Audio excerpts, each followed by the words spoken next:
नमस्कार बच्चों। जैसा कि आप जानते हैं हम कवि बिहारी का पाठ पढ़ रहे हैं।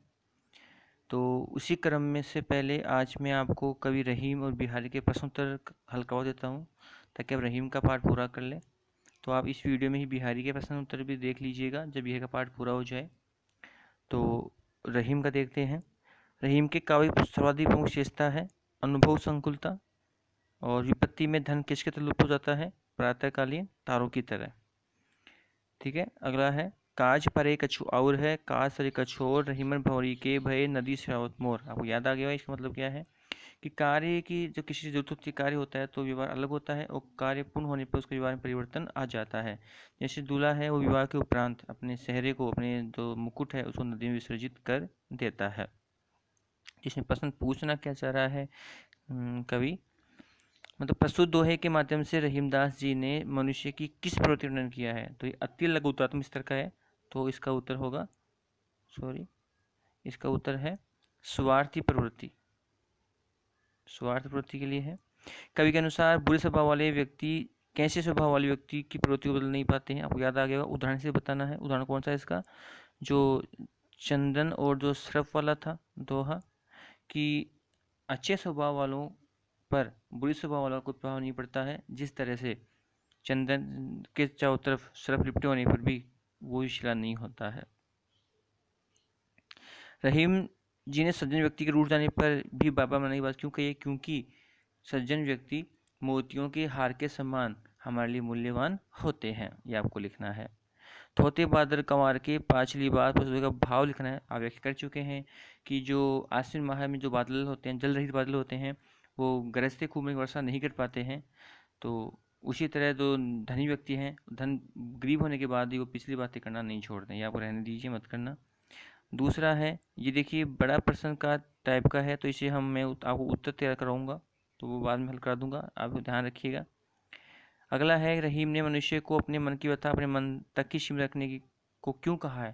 क्योंकि उन्होंने कहा था कि मनुष्य को अपने मन की व्यथा को मन में ही छिपा कर रखना चाहिए, क्योंकि दूसरों को कहने पर वो मजाक बनाते हैं, बल्कि दुखों को बांटते नहीं। आपको करना है। और इसमें है, कथन को स्पष्ट करना है। इसमें कहना क्या चाह रहा है कि जब श्री कृष्ण के वामन अवतार के रूप में इस संसार के कल्याण के लिए दैत्यराज राजा बलि से 3 कदम भूमि मांग लेते हैं, तो मांगने पर का कारण से वो अच्छा कार्य करने के बाद भी उन्हें बोना ही कहा गया, वामन ही कहा गया। ठीक है, और ये व्याख्या आप कर ही चुके हैं। तो इस तरह से रहीम का पाठ कंप्लीट है, कर लीजिएगा। हम बिहारी का देख लेते हैं एक साथ आज ही, इसमें ही वीडियो में ही।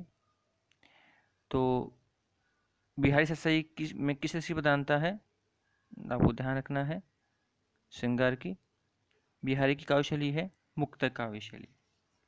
अब आप समझ लीजिएगा कि होती क्या है शैलियाँ। देखिए, मुक्तक खंड, आप गौर कीजिएगा।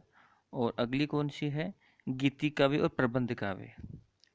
तो देखिए, मुक्तक में होता क्या है कि खंड में जो खंड बटे होते हैं, जैसे आपको पता है कि रामचरितमानस है, उसमें 7 कांड है, मतलब 7 खंड हैं, तो वो खंड काव्य शैली होती है।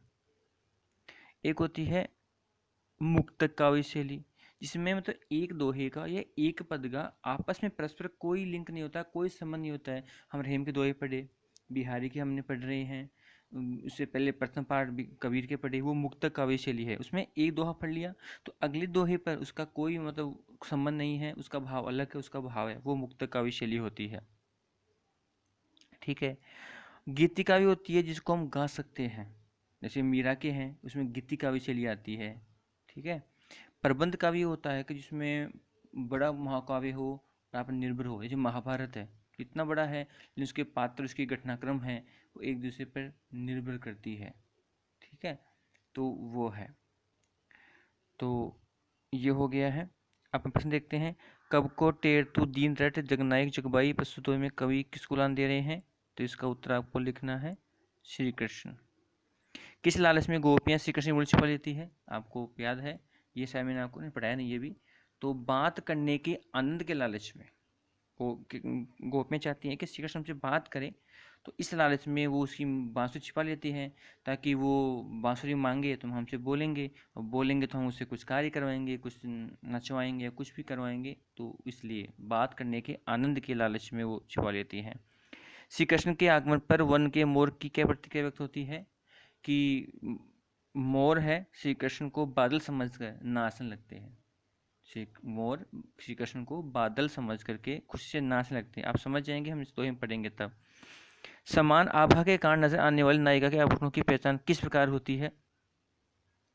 तो होती है शरीर को छूने पर, शरीर को छूने पर, स्पर्श करने पर आभूषणों की पहचान होती है। आगे है, जगत के चतुर चितेरे को भी मूड बनना पड़ा, कवि ने ऐसा क्यों कहा? क्योंकि क्षण क्षण नायिका का रूप सौंदर्य बदल रहा था, इसलिए उसे मूर्ख बनना पड़ा। और दूसरा आपको करना नहीं है। तीसरा है वो भी आप व्याख्या में हो जाएगा, ये व्याख्या में हो जाएगा, ये आपको करना नहीं है। तो इसके आपको एक ही करना है, यही करना है। और ये इसके उत्तर मैंने बता दिया आपको। इसको तो मैं आपको अगर लिख देता हूँ, अगर आपको कोई याद ना रहे तो। इसको श्री कृष्ण के लिए आ गया, तो चलिए पहला है उसका उत्तर है श्री कृष्ण। दूसरा है बात करने के आनंद के लालच के कारण वो ऐसा करती है। तो इसका स्क्रीनशॉट ले लेना, फिर इसको तो लिखना ये दूसरे का है, ये पहले का है, ठीक है। फिर तीसरे का है, इसका लिखना है बादल समझकर नाचने लगते हैं, मोर श्री कृष्ण को बादल समझकर नाचने लगते हैं। ये किसका है? तीसरे का उत्तर है अति लघुतात्मक का, ठीक है, स्क्रीनशॉट ले लेना इसका। फिर है ये है, इसका लिखना है आपको शरीर को छूने पर आभूषणों की पहचान होती है, शरीर को छूने पर। और ये है, इसका उत्तर है कि क्षण क्षण नायिका का सौंदर्य बदल रहा था। यह है इस पहले का, क्षण क्षण नायिका का सौंदर्य बदल रहा था, इसलिए उसे मूर्ख बनना पड़ा। बाकी आपको करने नहीं है, ठीक है। तो इसी के साथ रहीम का पाठ और बिहारी का जो पाठ है उसके जो प्रश्न उत्तर है हमने हल कर लिए हैं। रहीम का तो आप कर लीजिएगा, और जो बिहारी है उसका आप बिहारी का पूरा होने के बाद कर लीजिएगा।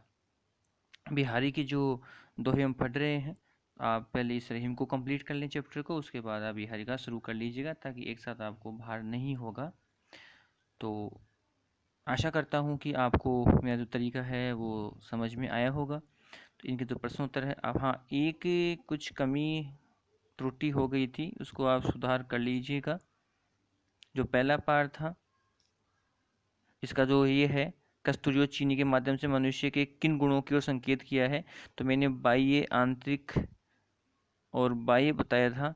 तो यहाँ आपको आंतरिक करना है, आपको आंतरिक करना है, इसमें थोड़ा सुधार कर लीजिएगा। मैंने आंतरिक और बाह्य दोनों बता दिए थे, आपको इसमें करना है केवल आंतरिक करना है, आंतरिक होगा, ठीक है। ये आपको सुधार करना है कि इसका जो उत्तर है दूसरे का